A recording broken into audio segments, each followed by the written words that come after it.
This is my personal project. So for my personal project, I am writing a book. I'm actually only writing the first 3 chapters, as I understand writing a book is a very long and intensive process, and I definitely can't do it in the short amount of time that were allotted for this project. So my inquiry question for this project is, what does it take to write the first 3 chapters of a book and get it started?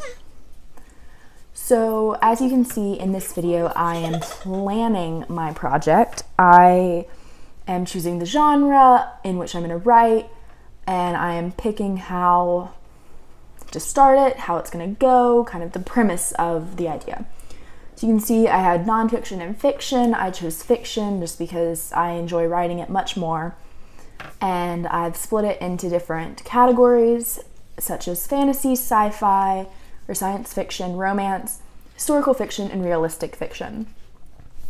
So I've chosen romance as my overarching theme, so that will be the concept of my story. However, I wanted to include another kind of genre type to add another layer to the story, so it wasn't just plain old romance.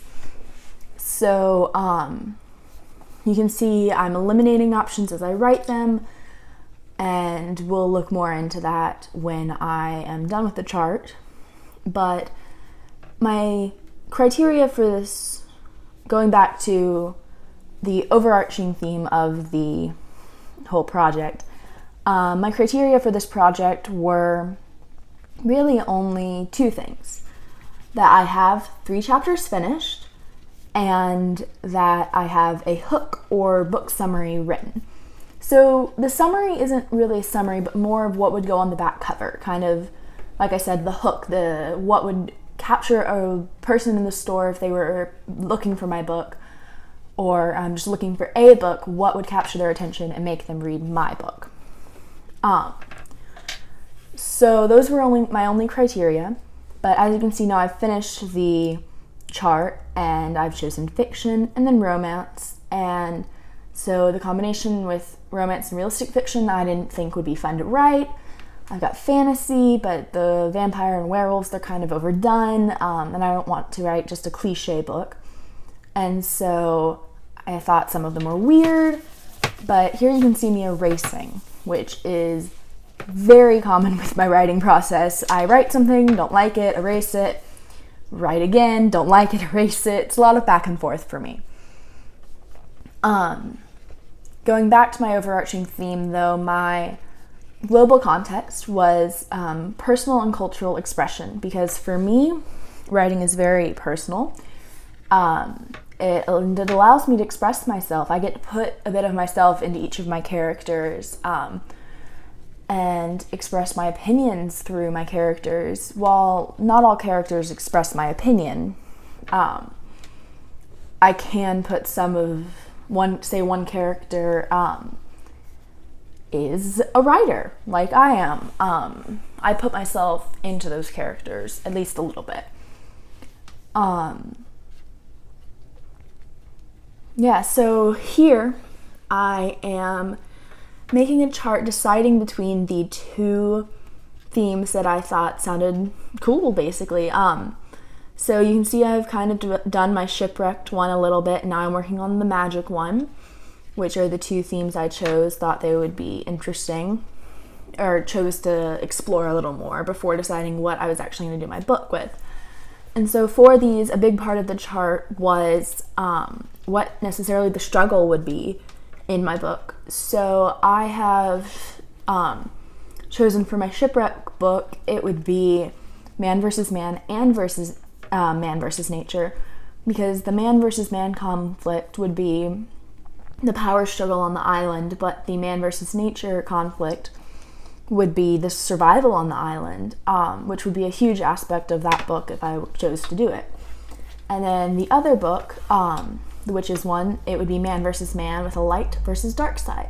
So as you can see, I chose to write the shipwreck book. I thought it would be more interesting. I had more ideas and more inspiration about it. And I just thought I would enjoy it more. You can see I had ideas about the other, but I Ultimately, it was my book, and I decided the shipwreck would be more interesting. So next you'll see kind of part of my writing process, but first we're going to go to ManageBack, the website that we use as a school for the personal project, and you'll see some of my process journal entries.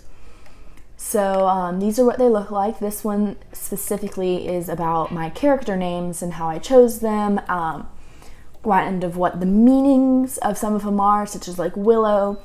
I found a website that it's according to a philosophy that I don't follow, but I like the website for finding the meaning of names because it gives more than just plain old, oh, it means from the Willow Forest or Willow Grove, like other websites gave me. So here we have a website I like to use, ilys.com, for writing because it only allows you to see the last letter of what you typed. So a big issue with me when I'm writing is editing while I'm writing, which stops the creative juices from flowing. It puts a lot of stop-start in your writing. So you can see with this, it's just a lot faster, it's much easier, and there's not nearly as much of stop and start as there would be were I trying to type in a Word document. The nice thing about this website is it allows you to input a goal. So once you reach that goal, or before, if you run out of time or have something come up, you can skip to the end and go back and edit. So you'll see soon how once I reach my goal, a little check mark will appear in the bottom left corner, and then I will be able to continue with my writing and editing. So editing is a huge part of writing. Without editing, you'll have so many grammar mistakes, especially with a software like this when you're writing, because sometimes when you mistype, it doesn't allow you to go back and fix it. You just have to remember what you meant. So that is one downside of this software if you're writing like a whole chapter at once. But for this, I was just writing about 250 words.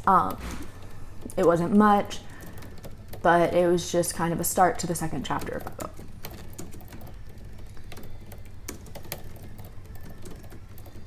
So I've set up this video because otherwise we would be sitting here for quite a lot of time, because sometimes when you're in the middle of the chapter, this is something I found happen quite often, you just kind of forget where your train of thought was going.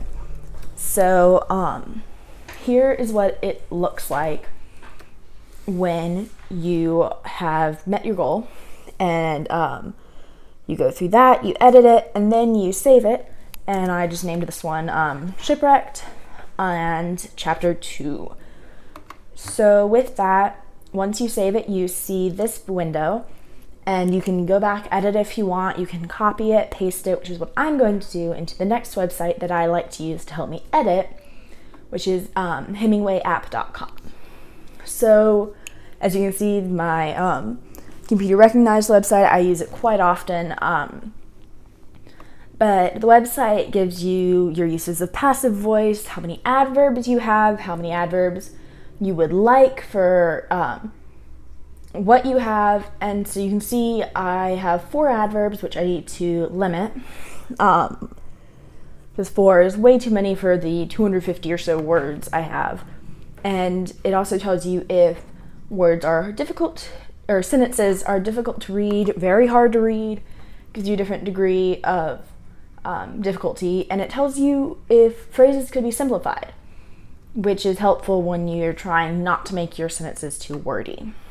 So with this, you go through, you can edit, it'll give you suggestions for when you have something that's a little complicated, and it's very helpful with the whole editing process. So in the end, that's pretty much it. This is my bibliography so far. These are the 2 websites I have used a lot, and that's it.